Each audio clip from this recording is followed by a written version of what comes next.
Who killed the princes in the tower? It remains one of the most chilling cold cases in royal history. Two young princes, Edward V and his brother Richard, locked away in the Tower of London and never seen again. No bodies, no trial, just silence. Centuries later, their disappearance still haunts the corridors of power and stirs whispers of betrayal, ambition, and murder. Did their ruthless uncle, Richard Roman III, eliminate them to seize the throne? Or were they victims of a darker, more complex conspiracy, hidden beneath the politics of a crumbling dynasty? In this episode, we unravel the tangled web of deceit, secrets, and power that surrounds the mystery. Follow the clues left in dusty scrolls, royal propaganda, and chilling confessions. As we journey deep into the shadowy heart of the 15th century, one question echoes louder than ever. Were these boys simply forgotten by history or erased from it? Because sometimes history doesn't lie, it vanishes. Want a version with a modern or cinematic twist? It was the spring of 1483, and England was holding its breath. King Edward Roman IV was dead, suddenly, unexpectedly, and the crown was meant to pass to his 12-year-old son Edward. But with the king gone, the kingdom was fragile, teetering between loyalty and ambition. As tradition dictated, young Edward was taken to the Tower of London, the royal residence used for the formal preparations before coronation. He was joined by his 9-year-old brother Richard, two boys, sons of a king, heirs to a legacy, placed in the most fortified building in England. But within months, they vanished.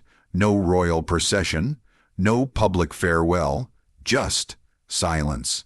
They were last seen playing within the tower walls, but soon after, the windows to their quarters were shuttered.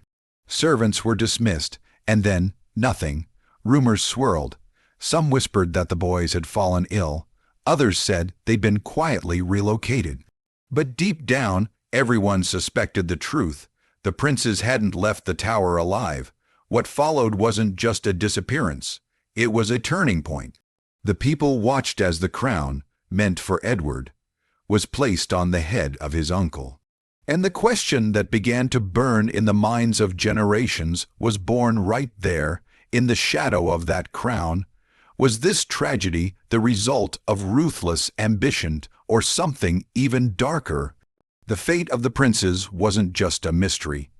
It became the silence echoing through the heart of England's throne. When the king died, there was only one man powerful enough and close enough to step in as protector of the realm, the boy's uncle, Richard, Duke of Gloucester. At first, it made sense. Richard had been loyal to his brother for years, had a reputation for order and discipline, and was named Lord Protector in Edward Roman IV's will. He was supposed to safeguard the crown until young Edward came of age. But within weeks of taking power, the narrative shifted. Fast, he intercepted Edward on his way to London and escorted him, not to the palace but straight to the tower. Then he had young Richard, the younger brother, brought there too. And then came the blow that no one saw coming. He declared both boys illegitimate, citing a pre-contract that allegedly invalidated his brother's marriage. Parliament agreed, and just like that, Richard wasn't the boy's guardian anymore. He was king. To some, it looked like a legal technicality. To others, it was a masterclass in calculated ambition. The timing was too convenient, the power shift too clean, and the boy's sudden invisibility after Richard's coronation felt far from coincidence. Was it a desperate move to stabilize the country, or a cold, calculated step to eliminate the last obstacles in his path? Whether protector or pretender, one thing is certain. After Richard took the throne, the tower doors closed, and the voices of the young princes were never heard again. For centuries, one name has cast the longest shadow over this mystery. The man who stood to gain everything if the princes were gone. The man who wore the crown that was never meant to be his. He's become the villain of the story. immortalized in plays, portraits, and propaganda, as the ruthless uncle who murdered two innocent boys to take the throne. It's a compelling image, too compelling, maybe. The case against him is mostly circumstantial, no witness. No confession, no trial, just silence and opportunity. The boys disappeared while under his protection. Their legitimacy was publicly destroyed at his urging, and once he was crowned, any mention of the young princes faded fast. That silence has echoed louder than any accusation, but here's where things get murky. Much of what we know about him comes from sources written after his death, under the rule of his enemies. The Tudors had every reason to paint him as a monster. They needed to justify taking the throne themselves. So, was he truly guilty? Or was he the victim of one of the most effective smear campaigns in royal history? And if he didn't do it, then someone else did, someone who had access, someone who knew that removing the princes would change the course of power forever. In the Tower's quiet halls, truth and myth blur, but whether he was a murderer or merely a scapegoat, his name will always be the first spoken when the question is asked. 2 years after the princes vanished, everything changed again. A new challenger rose: Henry Tudor. He came from exile, claimed a distant bloodline, and rallied support under one powerful promise: to end the chaos and unite the warring houses. But more than that, he positioned himself as the man who would avenge the lost princes and restore order to England. After defeating the king at the Battle of Bosworth, Henry didn't just take the crown, he married Elizabeth of York, the prince's sister. A brilliant political move. By joining Lancaster and York, he ended the Wars of the Roses in name, if not in spirit. But here's where it gets interesting. With the princes gone, his path to legitimacy was suddenly a lot smoother. No rival heirs, no competing claims, no awkward questions. And from the moment he took power, the story began to shift. The former king was painted as a villain, the missing princes became martyrs, and Henry, he became the savior. But was this just good policy or carefully crafted revision? When truth becomes inconvenient, history can be edited. And under the new regime, it was rewritten with purpose.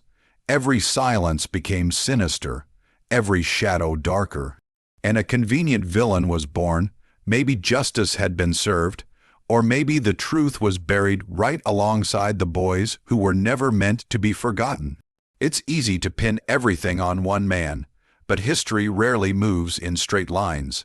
While the uncle wore the crown, he wasn't the only one with motive, means, or ambition. The truth is, several powerful figures stood to benefit from the prince's disappearance. And in the ruthless Game of Thrones, silence isn't always guilt, but it's never innocence either.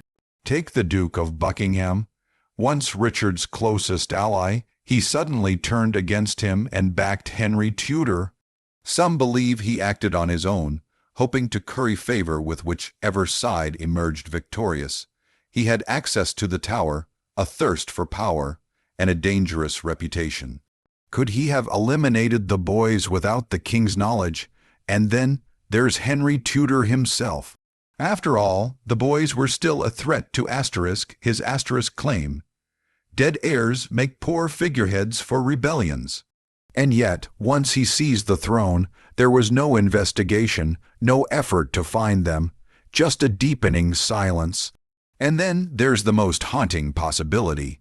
What if they were never killed at all? What if they were smuggled out in secret, living in exile, stripped of names and titles? It's a stretch, but history is full of stranger twists. In the end, the truth may not lie in who had the motive, but in who had the nerve to act. And if the real killer was never crowned, never accused, and never questioned, then the greatest betrayal might still be hiding in plain sight. In 1674, nearly 2 centuries after the princes vanished, workers at the Tower of London made a startling discovery. While demolishing a staircase, they uncovered a wooden box buried beneath the rubble. Inside were the skeletal remains of 2 children. No names, no records, just silence and bones. Many believed, almost instinctively, that the mystery had finally been solved. The lost princes had been found, but had they? The remains were reburied in Westminster Abbey, under a solemn inscription. Yet the questions never stopped. Were those really the princes? Could they have been other children buried there for entirely different reasons? The truth is, we still don't know. Requests to perform modern DNA testing have been denied by royal authorities. Why? Out of respect, or out of fear that the answer might shake the foundations of a carefully preserved story. The tower itself remains tight-lipped. Its stones have seen executions, betrayals, and secrets buried deep. And for all our theories, evidence, and drama, we still don't have a definitive answer. Just a pair of young boys once destined to rule, lost in the shuffle of power and time. So the mystery lingers not because we lack facts, but because the silence surrounding it has been so well protected. And perhaps the saddest truth of all is this: in a kingdom built on bloodlines and legacy, the most haunting ghosts are the ones history refused to name. So, here we are centuries later still asking the same question. Who killed the princes in the tower? Was it ambition? Was it fear? Was it politics? Or something even colder, indifference? The names have faded, the walls have crumbled, and yet their silence still echoes louder than any confession. 2 boys vanished, and in their place rose a kingdom built on shadows, suspicion, and rewritten history. Maybe the truth was buried with them. Maybe it's still hidden in plain sight. But until the day the tower speaks, we're left with a mystery that refuses to die. And perhaps that's the real legacy they left behind.